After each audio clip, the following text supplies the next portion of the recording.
Hello everyone, Ron here from L.T.L. Tutoring Central, and this week is part 2 of tips for students with ADD or ADHD. And actually these tips will work for anyone, any student, but they are especially helpful if you have any kind of an attention challenge. And during the video I will be saying you, and the you might refer to a student with ADD or ADHD. It might refer to a parent who has a child that has attention difficulties, or both. So just keep that in mind. I'm just speaking in general terms. And last time I talked about the environment at home and the environment at school, and some tips on how you can make that more conducive to learning and being successful in the academic realm. This week I'm talking more about the task or tasks themselves, the types of assignments that you have to do. And there are just a few tips I'm going to touch on right now. And the first one is one task at a time. If you're giving your child something to do, or yourself, give yourself one task at a time. And it's good to make out a plan if possible, and that way you can make sure that you're getting the most important tasks done first, and that may be because of time constraints or other issues. But if you're the adult, you can organize that for yourself or for your child, because he or she will need help in that way. But one task at a time, because if you give a student of any age with attention difficulties a lot of tasks at once, it becomes overwhelming. And frankly, that's the same for all of us, I think.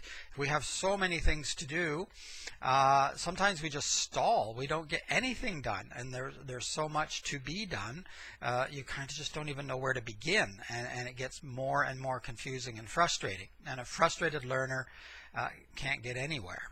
And so make sure that you organize to give one task at a time, and complete that task before moving on to the other if at all possible.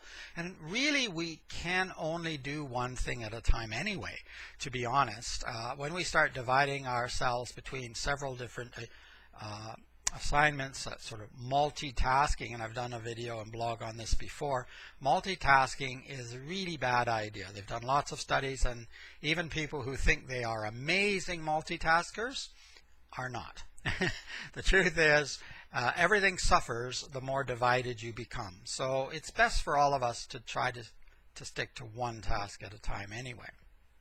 And if you have an assignment, a larger assignment, a book report, an essay, a speech, something like this, or even math questions, break them down into individual pieces or units. So there's always aspects within an assignment that need to be done.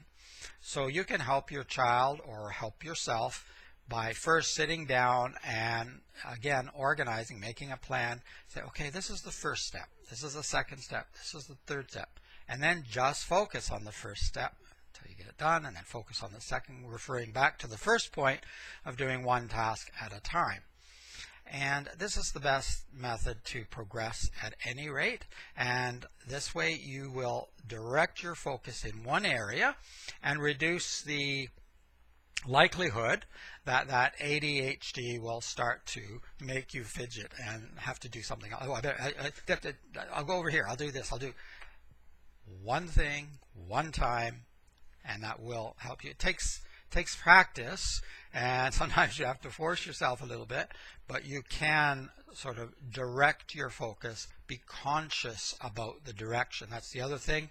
A lot of the ADD, ADHD, never mind if it's been identified or if it's been given a label, all of us from time to time get distracted or get off track, and we have to force ourselves back to focus and be on track.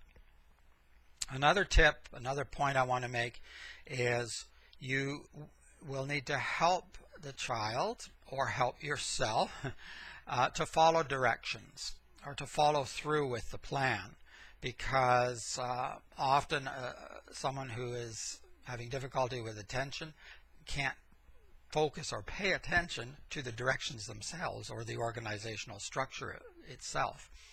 So often I will read directions aloud to a student, and then I'll have them read it back to me, or if I just orally give them some direction, I ask them, okay, now what did I just say? To see if they were listening, yes, but also to see if they were comprehending. They might have been listening intently, but did they truly understand, and are they able to verbalize what they're supposed to do? And if they can't, then it's most likely not going to happen. So you need to direct their focus in that sense. So now, once a student knows that he or she is going to be asked, or at least potentially asked, to explain, he or she pays more attention, almost naturally, because that's in the back of their mind.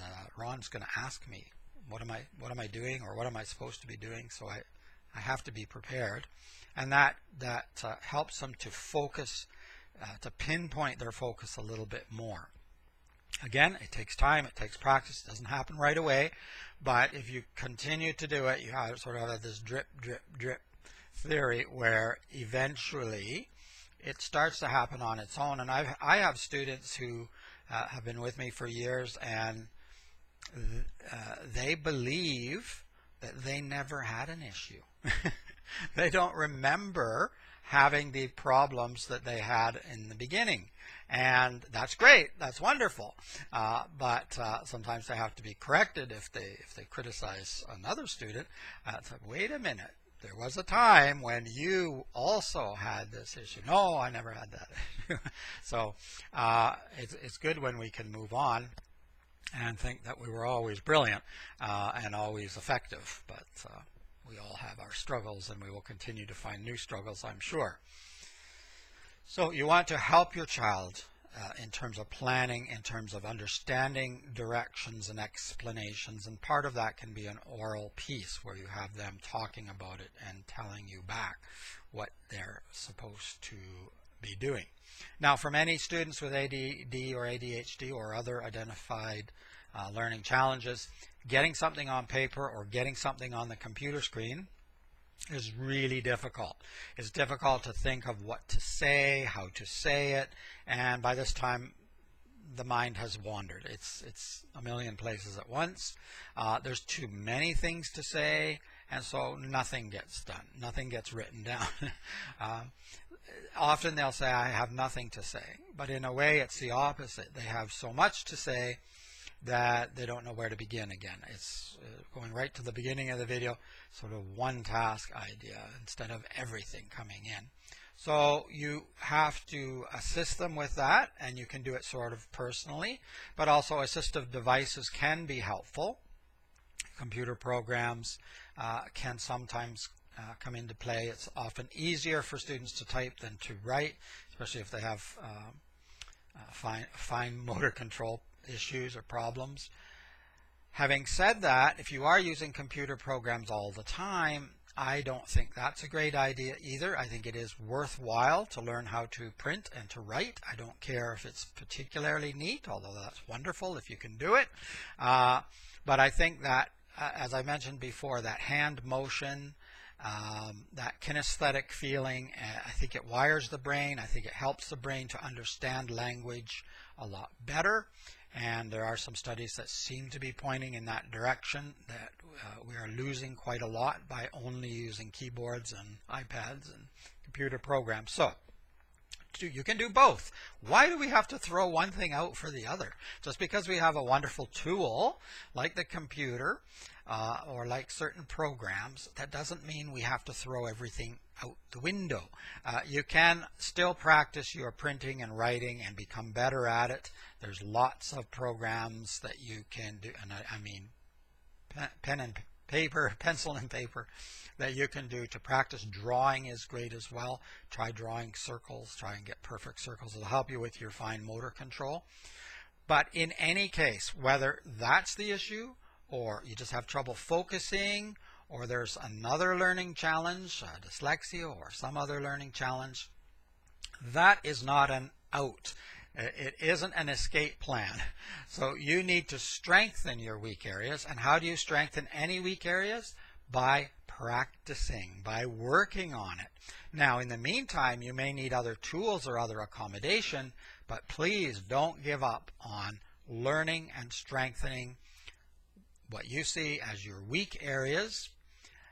And you might be really surprised. I've seen students you would never know that they were identified previously. It doesn't always happen that way. Sometimes you might always need a certain kind of device to help you. Calculators too, same idea. If you always use a calculator, you won't bother to memorize any math facts. Too bad, because they can be really useful sometimes. So don't give up on memorizing those math facts either just because you have a calculator on hand. It's still worthwhile to use this calculator from time to time. And it's an amazing calculator. And for students with ADD and ADHD, I've worked with lots of them, have many coming to me, a couple today even perhaps. They have incredible imaginations and incredible strengths. You just have to find a way to rein in that attention and use it. So I hope this has been a little bit helpful. Sometimes I ramble, but I hope these tips have been helpful for students with ADD or ADHD or any other kind of learning challenge or no challenge whatsoever. Is there such a thing? We all have some kind of challenge. It doesn't have to be identified. Learning is sometimes difficult, and you have to work at it in practice. That's it for this week. I hope you have a wonderful week. It's Ron Johnson again from L.T.L. Tutoring Central. In the meantime, have fun learning. Don't forget to subscribe. Like the video if you do. Click on the notification bell. If you have a question or comment, leave it here. Check out the website. I'll put a link below. You can always shoot me an email from there too. And there's also online courses you can. There's so many things you can do. In the meantime, have fun. Keep learning. And we'll talk to you later. Bye-bye for now.